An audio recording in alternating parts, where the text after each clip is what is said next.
Hey everybody, Jam Creates here, doing another comic review for you guys.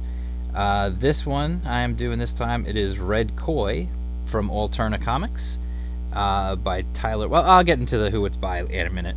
This is really quick, just a 2-issue micro series, not even a mini series. It's a micro series because it's only 2 issues.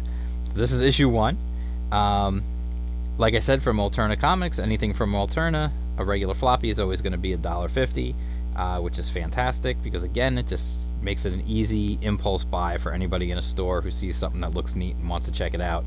You can't go wrong for $1.50. So this is Red Koi.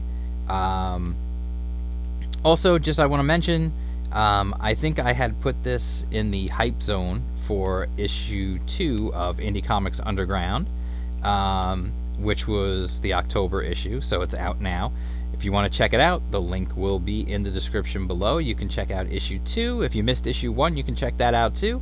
And if you want to be one of the cool kids, you sign up, you subscribe, and you'll get issue 3 before anybody else does. Subscribers get it early. And I've got some big stuff planned for...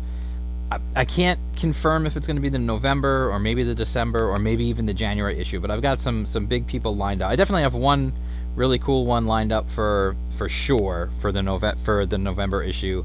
Another one I'm waiting on a response, but that's going to be cool too. So anyway, just look forward to that. Sign up for Indie Comics Underground. Don't miss out. It's fun. It's all free. Everything is just free. I do it for free. I give it away for free. The only thing I'd like to have is have you guys sign up. And the only reason I even do that is I ask you guys to sign up so you can get it early, because it just kind of helps me to know how many people are actually reading it. And so far, so good. We're growing from issue to issue. We've grown, and I'm happy. I'm very happy with the way it's come out. I've gotten great feedback. I've gotten some really cool ideas from over on BitChute, which, by the way, I am also on BitChute. All my videos get mirrored over there, except for my live streams, because for whatever reason, BitChute doesn't do that. So anyway, let's get into this. This is Red Koi by Tyler Wendland. We can go right here. Look, we'll do our credits. Tyler Wendland, story and art. Nick Welch, colors. There's that man again. Wes Loker doing the letters. Do letters like everything. People, it's funny because people always joke about Eric Weathers doing the letters on all the crowdfunded Indiegogo books that the Comics Gate guys put out. Wes Loker letters like almost everything that gets put out by Alterna. It's pretty amazing. And he's very good at it, so, that's probably why. So anyway, let's get into this.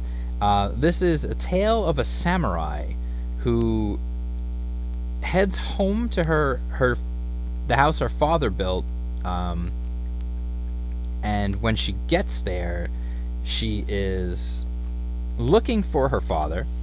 I believe, if I remember right, she's looking for her father. I think she already knows her father passed. But she's headed back to this house that he built on top of an area where he had a conquest. And so she's heading back. It's very dark. It's very eerie. This is very much meant to make you unsettled.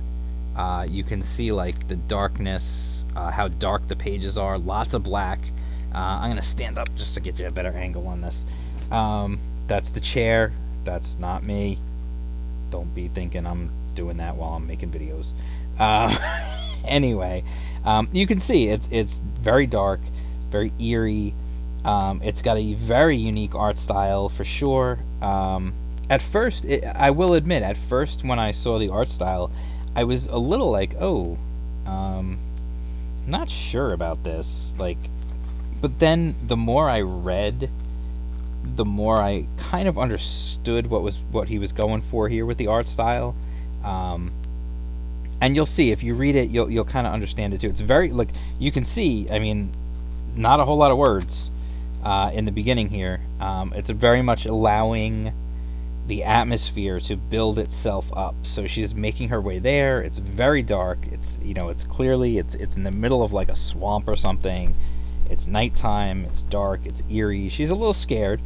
She's not scared. She's a warrior, but at the same time, you don't know what's coming. And then this little dude shows up, and she's like, "What the?" And then he begins to explain that he is a servant of her father, or at least he was a servant of her father before he passed. And she explains who she is, and then he says, "Oh, so okay, I will take you to the house. We've been trying our best to keep up the house. The servants who are left have been trying their best to keep it up, but it's hard with only a few servants. It's a very big house. So he invites her in, and so it's clearly, obviously he's not human. He's this weird little like frog dude thing. So obviously like something weird. It's a very odd. Like, yes, it's feudal Japan, but at the same time, like, I'm pretty sure there weren't like little frog dudes running around in ancient Japan. I could be wrong. I could be wrong. You know how I like to do my research for this channel before my videos. But, I'm pretty sure there were no little frog dudes running around. I don't know if...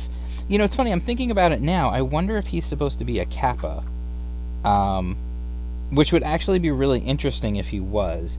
Kappas are a Japanese mythological creature. They're very frog-like, which he is. Mythologically speaking, I guess is probably the better way to put that, kappas will often try to trick you in some way or another. And the weirdest thing about kappas is that they have like a bowl shape in the top of their heads. And inside that bowl, in their skull, in their heads, is water. And apparently the only way to... I don't know if it's the only way to kill them or the only way to get rid of them or whatever it is. It's the only way to essentially to defeat them is to get them to spill the bowl of water out of, the water that's being held in the bowl shape of their head out of their head. It's a very interesting, weird kind of myth. It's very unique. But they tend to, if I remember right, they will drown people a lot. Like, that's one of the things that they're known for, is drowning people. They'll trick you and they'll somehow get you to drown.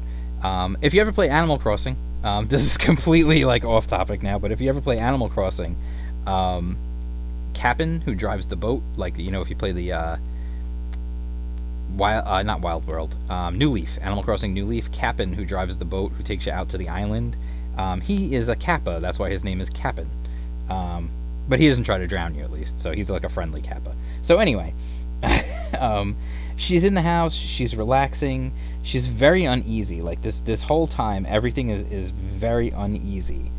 And she's reminiscing about what her clan did and what she did, and the violence that was done, and she really, like,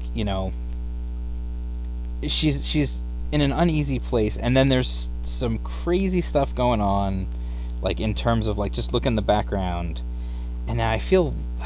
Alright, I'll show you this. She pops out of the tub because someone's there. She senses something. She does run into more... It's a very quick read because there's a lot of silent panels and whatnot.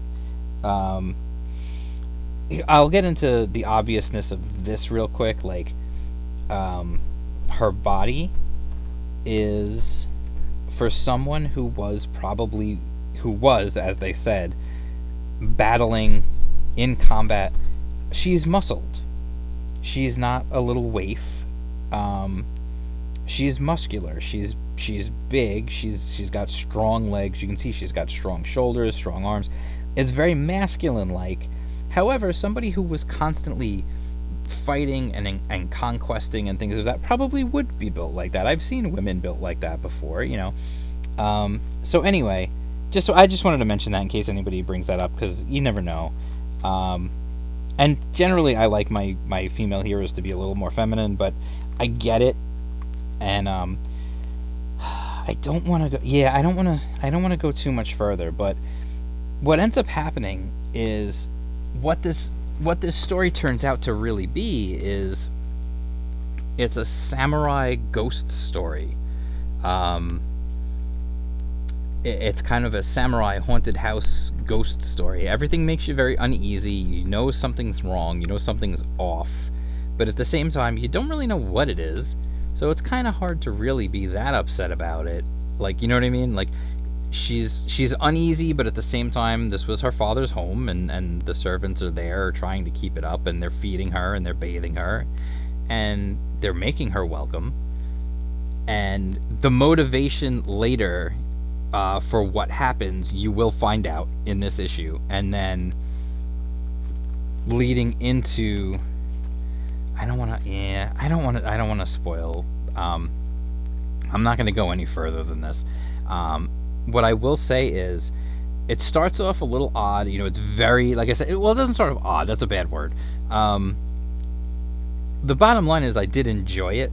At first, I was a little like, I don't really know about this. Like, I was expecting samurai action, wall to wall. Like, the way it was described to me, I was expecting, like, Onimusha in comic book form with, like, even more action. Not like the original Onimusha, which was more of like a Resident Evil type game, but that's what it is, actually, in a way, if you think about it. It's kind of like a Resident Evil in a way, in that it builds the tension, which is good storytelling. And that's the thing. That's why I said at the end, by the time I get to the end, I did thoroughly enjoy it. It just was not, like, the way I was expecting it to be was not the way it was, and that's more on me than on the writer. So I absolutely would recommend it. I know not everyone's gonna like the art style. I understand that. I get that. You look at it, it definitely has at times the art is not. I hate being like hypercritical of things, but, like, you know, certain panels, the art is not like the greatest that I've ever seen. I guess that's fair to say. However, as it goes on, you can see, like, where it can go, and you see how it's going, and everything else, and it definitely is worth the ride, for sure. And the thing is you know the next issue is the final issue, so literally there's not a lot of time to waste. So they by the end of this issue, you are in the thick of it, and you're gonna go. And I think most people, if you pick it up and you read it and you go through it, you're definitely going to want to read the next issue to get it done. And that's one thing where I will say, Alterna Comics, the way they do their series is they tend to alternate, so that say issue 1 of this is out. Yeah, issue 1 of this is out. Issue 2 won't be out for next month. It'll be out the month after, because they generally do like every other month, which I understand, because you got to keep things for not everyone is like me who buys everything they put out. Not everyone has the everything Alterna subscription.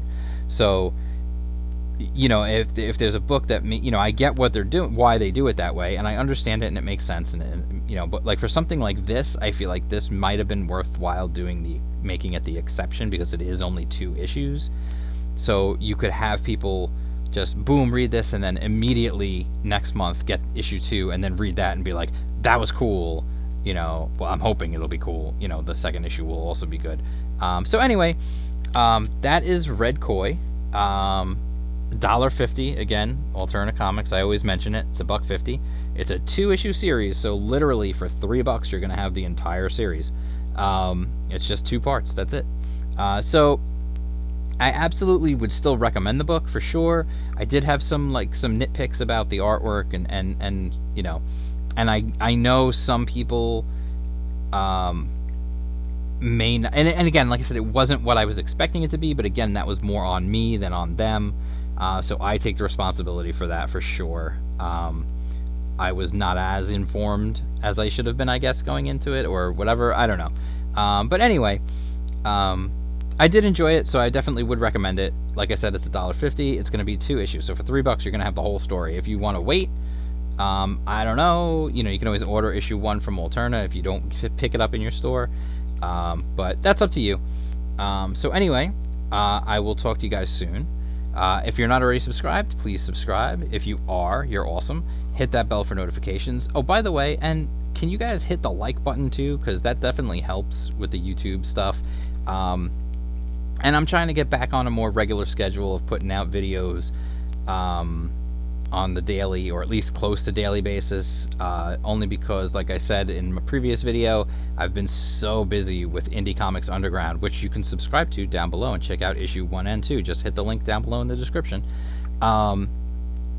It takes a lot of my time between, I work a 9-to-5 job, I work a regular job, and I have a family, and I'm trying to do the YouTube videos, and I'm trying to put together the zine every month. It's a lot of work.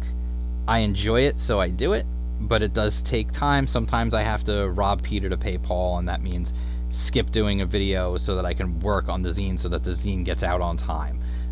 Or even, not really vice versa, because the zine just is what it is. So anyway, that's it. I'll talk to you guys soon, and peace out.